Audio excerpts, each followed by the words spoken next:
तो हेलो दोस्तों, क्या हाल चाल। मैं समीर एक और वीडियो के साथ हाजिर। ये वीडियो भाई है सुल्तान का, जो पाकिस्तानी सिटीजन हैं लेकिन वो शायद पाकिस्तान में नहीं ऑस्ट्रेलिया में रहते हैं। तो भाई देखते हैं इनका मौकिफ क्या है पाकिस्तान की टीम इंडिया आने के बाद। जो मैंने भी रोस्ट करा था, वैसे ये एथिस्ट हैं, महान वो एथिस्ट हैं। तो देखते हैं इनके कुछ चीजें मेरे को पसंद है, कुछ पॉइंट ऑफ व्यू सही लगते हैं, कुछ मैं इनके पॉइंट ऑफ व्यू से डिनाई करता हूं। तो देखते हैं भाई आज इनका पॉइंट ऑफ व्यू क्या है। हालांकि मैंने इनकी किसी वीडियो पे आज तक रिएक्ट नहीं करा है, पहली बार करने जा रहा हूं। बाकी इस वीडियो को लाइक करें, चैनल को सब्सक्राइब जरूर कर लें, बेल आइकन दबाना ना भूलें ऐसी और मजेदार वीडियो देखने के लिए। साथ के साथ फेसबुक और इंस्टाग्राम पे भी फॉलो कर लें, लिंक आपको डिस्क्रिप्शन में मिल जाएगा। तो चलते हैं, शुरू करते हैं वीडियो। तो देखते हैं इस भाई का कहना क्या है इन झंडुओं के बारे में जो पाकिस्तान आए हुए हैं, सॉरी पाकिस्तान से इंडिया आए हुए हैं उसके बारे में। तो शुरू करते हैं बिना किसी देरी के। मेरे प्यारे दोस्तों, मैं हूं हारिस सुल्तान और ये आज की जो खबर है थोड़ी पुरानी हो गई है लेकिन जरूरी बहुत है इसके ऊपर बात करना। सॉरी, मैं थोड़ा सा ट्रैवल कर रहा हूं इसलिए इस वक्त रोज वीलॉग बनाना थोड़ा सा मुश्किल हो गया। लेकिन जैसा कि आप लोग जानते हैं कि पूरी दुनिया में स्पेशली जो क्रिकेट प्लेइंग नेशंस हैं, स्पेशली हमारे इंडिया पाकिस्तान में वर्ल्ड कप शुरू होने वाला है, जिसका बहुत लोगों को इंक्लूडिंग मी बड़ा बेसब्री से इंतजार था। और बहुत सारी पॉलिटिक्स भी चल रही थी, उसके ऊपर भी बात करेंगे। पाकिस्तानी टीम को वीजा एंड में दे दिया गया। इनको तो वीजा ऐसे जैसे हम जैसे बेचारे गरीब लोग अमेरिका का वीजा मांग रहे होते हैं, हमें वीजा नहीं मिल रहा होता। इंडिया का वीजा उन्हें बहुत एंड में मिला। पाकिस्तान के बहुत सारे फैंस हैं जो इंडिया जाना चाहते थे। तो हैरिस भाई एक चीज बता देता हूँ आपको मैं, टू बी वेरी ऑनेस्ट, क्योंकि आपकी पाकिस्तान की टीम ही लास्ट में अनाउंस हुई है, सबसे लास्ट में, इसलिए पाकिस्तान को वीजा लास्ट में दिया गया है। ठीक है। और वैसे हाँ, आप लोगों के लिए इंडिया का वीजा यानी जैसे यूएस का वीजा, क्योंकि कोई भरोसा नहीं होता कब आके कहां फट जाए, कब गायब हो जाए। भरोसा थोड़ी ना है, इसलिए थोड़ा सोचना पड़ता है ना। कहीं भी जाके चोरी कर सकते हो, किसी का पर्स मार लो, कहां ढूंढते फिरेंगे। 140 करोड़ की जनता है भाई यहाँ पे, खुद का फेस वैल्यू तो देख लो।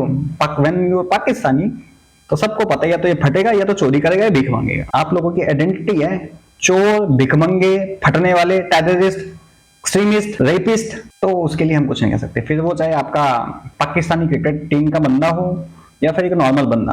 दोनों को एक ही चीज दिखता है कि सामने वाले को मुसलमान बना दो या तो मार दो। और ये मैं ऐसे नहीं बोल रहा, श्रीलंकन टीम के किसी बंदे को तुम्हारी क्रिकेटर ने ही ये ऑन ग्राउंड बोला था, वो भी रिकॉर्ड हो गया था। आपको शर्मिंदगी का इतना फेस करना पड़ा था, पूछो मत। दूसरी तरफ से बड़ी जो हार्डकोर राइट विंग के जो इंडिया के लोग हैं वो भी बड़ा बुरा भला कह रहे थे वगैरह वगैरह। तो उसके ऊपर बात करते हैं, लेकिन आगे जाने से पहले इस वीडियो को ज्यादा से ज्यादा लाइक करें, शेयर करें, सब्सक्राइब करें। अगर इस चैनल को सपोर्ट करना चाहते हैं तो patreon.com/हारिस सुल्तान पे जाकर पेट्रन भी बन सकते हैं। अगर कुछ नहीं कर सकते तो नीचे यार कमेंट्स में थोड़ा सा पेल पूली दिया करो यार, कुछ करते नहीं हो यार। anyway, चलते हैं आज की वीडियो की तरफ। तो पहली बात ये कि ओवरऑल जो मैसेज है ना, अच्छी चीज को और बुरी चीज को दोनों के साथ साथ लेके चलेंगे।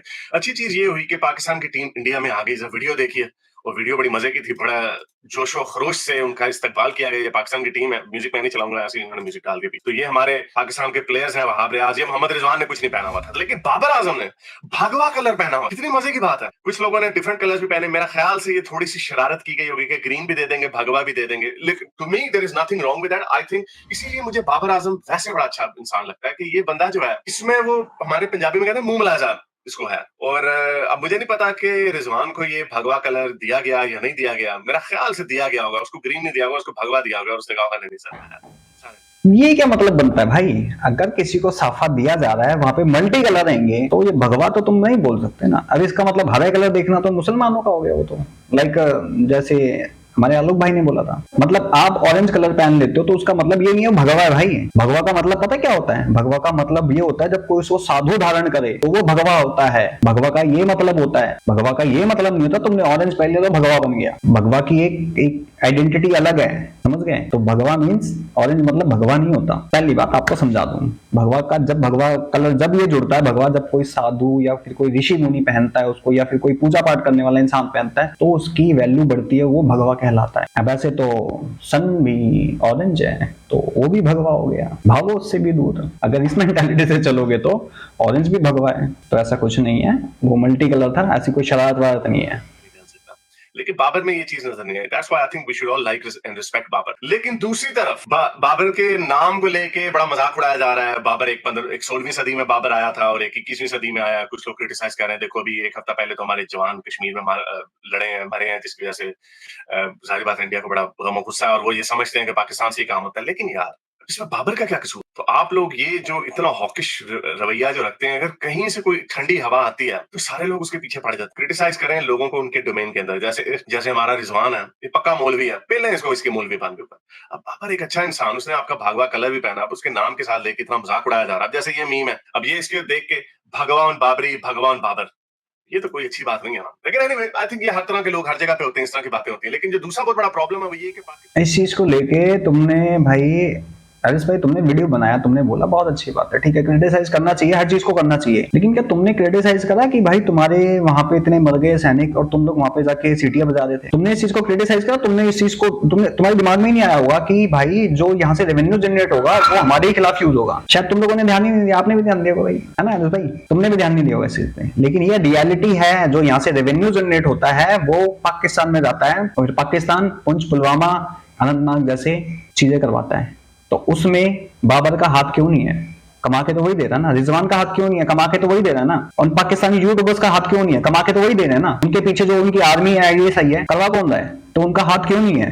जो यहाँ पे सिंगर्स होते थे, जो यहाँ पे एक्टर्स आते थे, यहाँ से कमा के वहां लेके जाते थे, वहां भेजते थे, तो अब जाता तुम्हारी गवर्नमेंट को था ना। तो तुम्हारे सिंगर्स का, तुम्हारे एक्टर्स का हाथ नहीं था उसके अंदर, जो हमारे अगेंस्ट यूज होता था। ये तो क्या पता नहीं है तुम्हें? सबको पता है इस चीज का। और वर्ल्ड कप के यहाँ से जाने के बाद जब इनको पैसा मिलेगा ना, कोई ना कोई गंदगी फैलाएंगे। ये फैलाएंगे और देख लेना, डंके की चोट पे बता रहा हूं मैंने कई वीडियोस में ये चीज बोली है। और हरीश भाई स्पेशली तो मैं आपको टैग करूंगा ये वीडियो, और नहीं विश्वास है तो आप देख लेना। जितनी बार मेरी वीडियोस जितनी बनाई है ना मैंने, जब भी मैंने बोला है हुआ है कुछ ना कुछ। और ये आपको पता है, आपकी इज्जत करता हूँ थोड़ी सी, रीजन क्योंकि आपकी आइडियोलॉजी चेंज है उन लोगों से। पाकिस्तानियों से आइडियोलॉजी चेंज है, यू आर पाकिस्तानी, बट यहाँ पे आपकी आइडियोलॉजी बिल्कुल चेंज है, इसलिए थोड़ी इज्जत करता हूं मैं आप। लेकिन ऑल पाकिस्तानी मैंने जितने देखे हैं, उनकी आइडियोलॉजी जिस हिसाब से है, मैं उनकी वही दुर्गति भी करता हूँ। पाकिस्तान के बहुत सारे जो फैंस हैं वो इंडिया जाना चाहते हैं।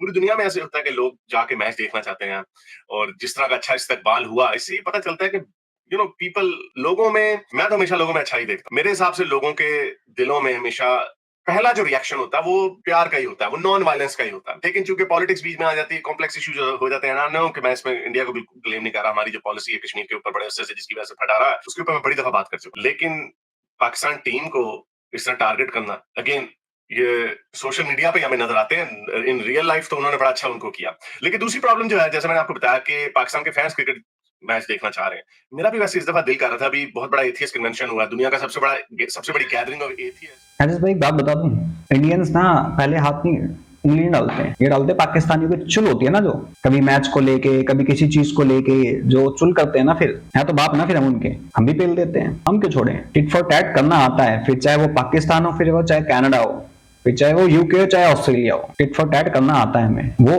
पॉलिसीज अलग थी हमारी कि जब हम चुपचाप बैठ जाते थे। तुम्हारे पाकिस्तान में कहते हैं ना, हिंदू तो बुजदिल है, बुजदिल कौम है। मैं नहीं कहता, तुम्हारे पाकिस्तानी कहते हैं वो तो बुजदिल कौम है, हिंदू है ना। पिछवाड़े में हाथ देके उल्टा कर देते हैं हम लोग। शांत है तो शांत है, भड़क गया ना तो फिर 48, 65, 71, 99 नहीं भूलना चाहिए। फिर आपके इंडिया में हुई है, जिसकी मैंने वीडियो भी डाली थी यहाँ पे। अभी इसके टोटल नंबर मुझे अभी पता नहीं चला कितने हैं, कोई बता देगा तो हो जाएगा। लेकिन it was by far the biggest gathering of atheist. कोई अमेरिका, कोई कनाडा, कोई इंग्लैंड, कोई कुछ नहीं, everything is big in India. तो मेरा बड़ा दिल कर रहा था कि मैं उधर जाऊं, और मेरा दिल कर रहा था चुपके से ना टिकट कटा के वहां निकल जाऊं। फिर मैंने देखा कि भाई हमारे तो, क्योंकि अगर आपके पास बाहर का पासपोर्ट भी है तो फिर भी अगर आपका ताल्लुक पाकिस्तान से है तो आपको वीजा आराम से नहीं मिलता इंडिया का। और चूंकि मेरे तो प्लेस ऑफ बर्थ पासपोर्ट के ऊपर लिखी होती है, उसके ऊपर लाहौर लिखा हुआ है, मुझे कुछ लोगों ने बताया कि जो बाहर के बॉर्न पाकिस्तानी भी हैं, जैसे फॉर एग्जांपल नूरिया खान है, वो लंदन की पैदावार है, लेकिन उनके फिर माँ बाप का पूछा जाता है कि उनके माँ बाप कहाँ पैदा हुए थे। तो अगर वो पाकिस्तान में हो तो नहीं चले, आप भी फिर उसी लाइन में चले गए।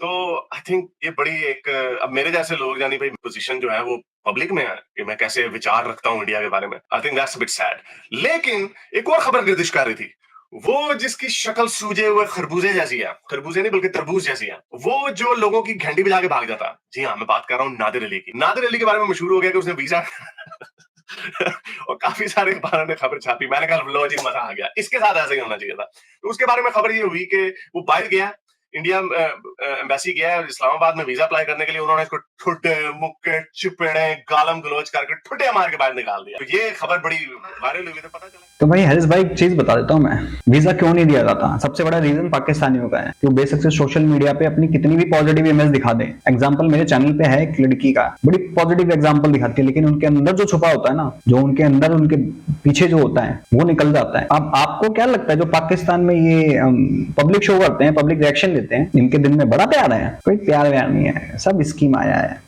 यहाँ से जाता है और ये सब इन सबके कांटेक्ट में इतने सारे इंडियंस आएंगे कि वो कुछ तो उनके प्यार में पागल हैं, कुछ चूते बने पड़े हैं, उनके लिए कुछ भी कर सकते हैं। कल को कुछ होगा ना तो इंडियन फंसेगा उसके अंदर, वो कहने पे इनके होगा। एग्जांपल दे देता हूं मैं आपको, नूह वाला जो वाकया हुआ था, जो दंगे हुए थे नूह के, मेवात वाले। एग्जांपल, भड़काया कहां से गया था, ऑर्डर कहां से मिला था?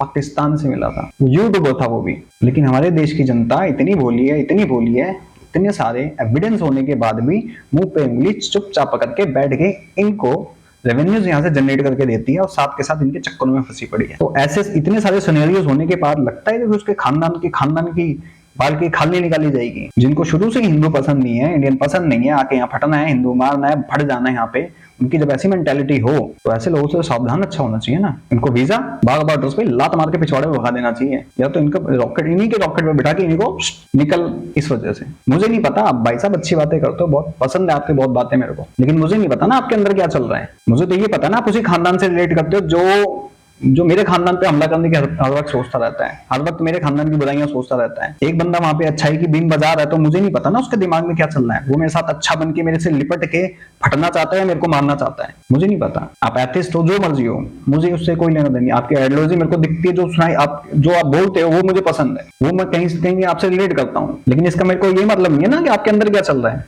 क्या पता, आप है तो आपका वही खून ना, है तो मेरे दुश्मन का ही खून ना, जो मेरे को मारना चाहता है, हमेशा बड़ा भला कहता है कि मेरी हर बार सोचता है कि इस बंदे को कैसे काट दूं, मार दूं। तो आपको लगता है कि मैं आपके ऊपर बिलीव करूंगा और मैं अपने इंडियन से बात करूंगा कि भाई क्या आपको लगता है आपको करना चाहिए जो ये प्यार प्रेम वाली पप्पियां जप्पियां करते हैं? जरा सोचो। कोई ऐसी बात नहीं, उसने रिप्लाई नहीं किया, वो तो किया ही नहीं उधर। तो मेरा ख्याल से कोई, क्योंकि नादिर अली की चूंकि हरकतें ऐसी हैं, बड़ा उसका गीले बैंगन वाला मुंह है, उस तरह के लोगों के साथ फिर लोगों के अंदर की जो ख्वाहिशात होती है ना, वो ऑब्जेक्टिविटी को क्रॉस कर जाती हैं। तो बहरहाल एनीवे ये सब कुछ हो रहा है। काश कोई वक्त आए अगला वर्ल्ड कप जब हो 2033, 35, 36 में, जब भी उसकी बारी आएगी, इंडिया में हो या इंडिया पाकिस्तान में हो, तो I think by that time hopefully हालात हमारे अच्छे हो चुके होंगे। होपफुली पाकिस्तान भी अपनी जगह पे कायम दायम होगा और अच्छी हालत में होगा। तो फिर पाकिस्तानी भी इंडिया जा सकते हैं और इंडियंस भी, मुझे पता है जब पाकिस्तान आते हैं तो उनको बड़ी उनकी आवभगत की जाती है। तो these are the good things. This is what we should aspire to, rather than जलीकटी सुनाना। I know कि आप लोगों को दुख होता है, और ये मैं पहले भी कह चुका हूँ कि no sports, nothing is more important than a human life. तो अगर आपको ये लगता है कि आपके जवान, आपके शहरी पाकिस्तान की शरारतों की वजह से मरते, तो आपका गुस्सा ठीक है, लेकिन कहीं ना कहीं तो इसको खत्म करना आना, कहीं ना कहीं तो यहाँ पे लाइन ड्रॉ करनी। शरारतें पता क्या होती हैं?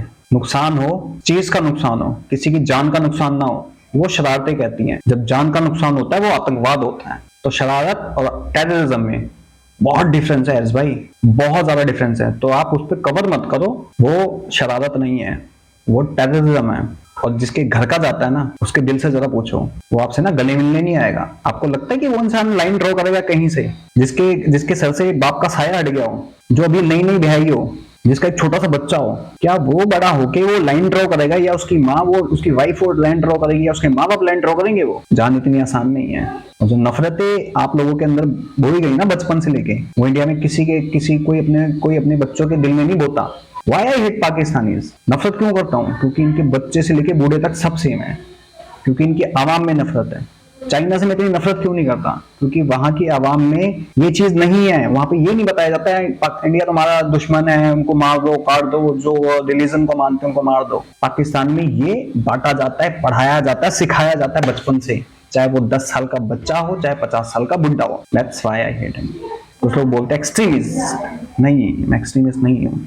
मैं अवेयर कर रहा हूँ अपने लोगों को कि जो अपने माँ के, अपनी बहन के नहीं होते, वो तुम्हारे कैसे हो सकते हैं। जो अपने घर के नहीं, वो तुम्हारे कैसे होंगे, सोच के देखना। बाकी भाई बताओ आप लोग, मैं कहाँ गलत हूँ? अगर मैं जहाँ गलत हूँ तो मुझे कमेंट सेक्शन में बताएं। और हाँ, एक अंकल जी ने बड़ा कमेंट मेरे को करा कि भाई तो वीडियो देख, मेरी आधी उम्र निकल चुकी है तो वीडियो देख के बोर नहीं होता, समथिंग लाइक दैट। तो सर मैं वीडियो इसलिए बनाता हूँ ताकि अपने इंडियंस को मैं अवेयर कर सकूँ मैं वीडियो इसलिए नहीं बनाता कि वीडियो देख के इसलिए बनाता हूँ, उन पे रिएक्शन इसलिए करता हूँ कि इनकी रियलिटी बता सकूं मैं। तो माइक लेके घूमते हैं ना, और जो वहाँ की पब्लिक है, उनकी मेंटालिटी बता सकूं, एक्सपोज कर सकूं जहां ये प्रोपागेंडे करते हैं। क्योंकि हमारी इंडियन आवाम इतनी भोली है ना कि इनको थोड़ा सा कहीं से प्यार दिखता है ना, ये वहां जाके चिपक जाते हैं मक्खी की तरह। थोड़ी सी मिठास दिख जाए, इनको ये नहीं पता वो सारी मक्खी सबको चिपका के सबको एक बार में फटके मार देंगे लोग। तो अब से आप सबको ये वीडियो पसंद आई होगी। बाकी मैं समझ से चलता हूँ, मिलता हूँ सबको किसी और वीडियो के अंदर। तब तक के लिए जय हिंद, जय भारत एंड जय श्री कृष्ण।